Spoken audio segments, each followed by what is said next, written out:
Bonjour, aujourd'hui j'ai souhaité vous parler de la rentrée. En effet, c'était la rentrée dans les écoles, les petits, les enfants, les adolescents, les étudiants ont retrouvé leur école, collège, lycée, université. Un moment important pour tous, enfants, jeunes et aussi les parents et les familles. Aussi, nous pensons à ces dizaines de milliers d'enfants et jeunes scolarisés dans l'enseignement public ou dans l'enseignement catholique, bien implantés en Guadeloupe. Et nous souhaitons à tous une bonne rentrée. À cette occasion, je souhaiterais aussi vous parler de la rentrée pour 7 jeunes qui ont repris le chemin du séminaire. Vous savez, un séminaire, c'est un lieu de formation pour les futurs prêtres. 7 séminaristes sont au séminaire de Toulouse et d'Aix-en-Provence ou en stage pastoral. Oui, il y a des jeunes qui se préparent à être prêtres. Et au niveau mondial, il y a plus de vocations maintenant qu'il y a 10 ans, 20 ans. Et ici, en Guadeloupe, on se réjouit de ces 7 jeunes qui sont en formation. Et l'évêque que je suis en est très heureux. Depuis 4 ans, j'ai eu la grande joie d'ordonner 5 prêtres. Et dimanche dernier, dans l'église Saint-Michel-du-Rézé-Comble, j'ai imposé les mains à Hanson d'Assiné, ordonné diacre, dernière étape avant la prêtrise. Vous le savez, les prêtres sont importants dans la vie de l'Église. Ils sont 60 dans les différentes paroisses de la Grande Terre, de la Basse Terre et des îles, soit en retraite dans l'EHPAD pour les plus âgés, l'EHPAD du Sacré-Cœur à Basse Terre et dans d'autres lieux, et âgés de 30 à 96 ans, ils sont actifs, et même les retraités, toujours, au moins par la prière, pour l'annonce de l'Évangile et les sacrements du baptême, de l'Eucharistie, de la réconciliation. Et en cette année de la miséricorde, ce sacrement est très important. Et ils sont là aussi pour accompagner les familles dans les deuils.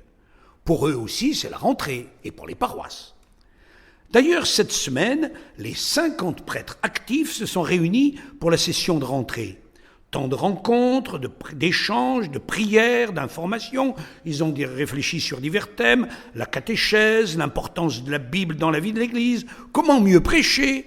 Ils ont rendu grâce à Dieu pour la belle rencontre des jeunes du monde entier en Pologne il y a quelques semaines avec les Journées mondiales de la jeunesse à Cracovie.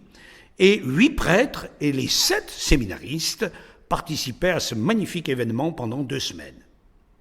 Les prêtres, vous le savez, ce sont des hommes consacrés à Dieu, donnés à leur mission. Le jour de leur ordination, ils se sont allongés à même le sol pendant la litanie des saints pour ce que nous appelons la prostration, un geste qui est suivi de l'imposition des mains par l'évêque. Les prêtres sont aidés dans leur travail d'église par les laïcs.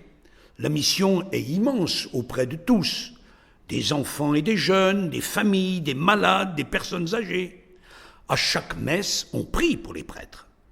Prêtre depuis plus de 40 ans et évêque depuis plus de 10 ans, je puis témoigner combien tout au long de ce que nous appelons le ministère sacerdotal et épiscopal, j'ai été soutenu par des foules de personnes simples et fortes dans leur foi. Et comme tout prêtre, je suis conscient de la belle phrase de Jésus pour ses apôtres: « Ce n'est pas vous qui m'avez choisi, c'est moi qui vous ai choisi, afin que vous portiez du fruit et que votre fruit demeure. » Alors, pensons à la rentrée, aux prêtres. Oh, ils ont leurs imperfections aussi, ce sont des hommes pécheurs, mais nous sommes tous pleins de bonne volonté pour vivre la rentrée dans les écoles, aux enfants, aux jeunes, bonne rentrée encore, aux futurs prêtres, à toutes les paroisses. Bonne rentrée, que Dieu vous bénisse et à la semaine prochaine.